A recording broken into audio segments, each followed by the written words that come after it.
खुलुमबाय बड'लेण्ड रादाब नायगिरि बयनिसिमबो फुंबिलिनि गोजोन हामलायथि बावहरबाय। दिनै 27 जानुवारि 2025 इं मायथाइनि सानसेनि फान्जामुथियाव थानाय राशिफोरखौ फरायथिनो लाबाय। मेष राशि बराद गाज्रि, साना जेंनाजों बुंफबगोन, आंगोफोरानो फोथाय खेबस' खालामगोन। वृष राशि मान सन्मान बांगोन, खामानिफोराव गोसो होना मुखुब जानो हागोन, साना गोजोनै बारलांगोन। मिथुन राशि समाजाव मुं गोसारगोन, बयजोंबो मान होजागोन, बिमाखौ गोग्गा होनो हागोन। कर्कट राशि नंखाय बाथ्रानि थाखाय सोंखारि जानो हागौ, बयजोंबो फोथाय खेबस' खालामजागोन, साना गाहाम नङा। सिंह राशि न'खरनि गेदेर गोलावफोरखौ दुखु होफ्लांगोन, अनज्लायनाया गैया जालांगोन, न'खराव गोजोन गोमागोन। कन्या राशि गोसो थोनायनि बान्दोआ गोरासिन जागोन, जुलिनि थिरांथा लानायाव बिमा बिफानि गनायथि मोनगोन, न'खराव माइनाव फैगोन।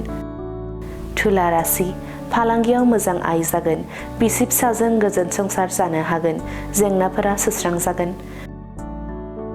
वृश्चिक राशि गोसोआव माबा मोनसे दोनखोमानो नाजागोन, हाबा मावनो गोसो जानाय नङा, उसुखुथुजों साना बारलांगोन। धनु राशि नंखाय फिसा बाथ्रानि थाखायनो सोंखारि जागोन, गोसोआ गिलुं गिलुं मोनगोन, लोगोफोरनि गेजेराव थानाया गाहाम। मकर राशि मोननांगौ रां दाहारफोरखौ मोनफुंजोबनो हागोन, गोनांथिनि मुवाफोरखौ सोरजिनानै लानो हागोन, रां दोनथुमनानै लानो हागोन। कुम्भ राशि गेदेर खैफोदाव गोग्लैनो हागौ, इसोरनि सायाव फोथायनाय लाखिनांगोन, दुखुनि समा बारनो गोब्राब जागोन। मीन राशि लोगोथिनि सोमोन्दोआ गोरा जागोन, गोजोननि सान, न'खरनि रांनि आंखाला सुफुंजागोन। दिनैनि राशि फरायथिनाया एसेनोसै। बेजों लोगोसेनो दिनैनि साना बुहुमनि साफ्रोमबो सुबुंफोरनि थाखाय गाहाम जाथों, बेनि थाखाय बड'लेण्ड रादाब न'खरनि जानानै इसोरनि खाथियाव आरज गाबनाय थाबाय। गोजोन्थों।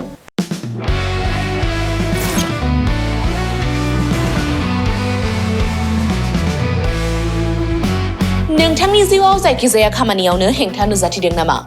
गोब्राब नाजासेयावबो जिउआव जाफुंसारनायखौ मोननो हायाखै नामा?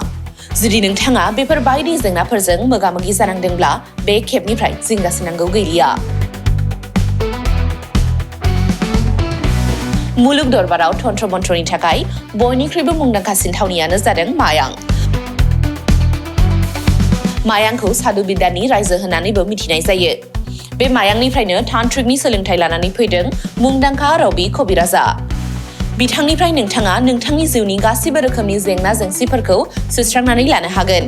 बिसि फिसायनि गेजेराव जेंना, गोसो थोनाया गारनानै थाङोब्ला लाबोफिननाय, जुलिनि जेंना, साख्रि मोननो हायै, हा-हु, धोन सम्पथिनि जेंना, बायदि बायदि जेंनानिफ्राय उदां जानो एबा सुस्रांनानै लानो थाखाय नोंथाङा दिनैनो दानो जगाजग खालामनो हागोन रबि कबिराजखौ।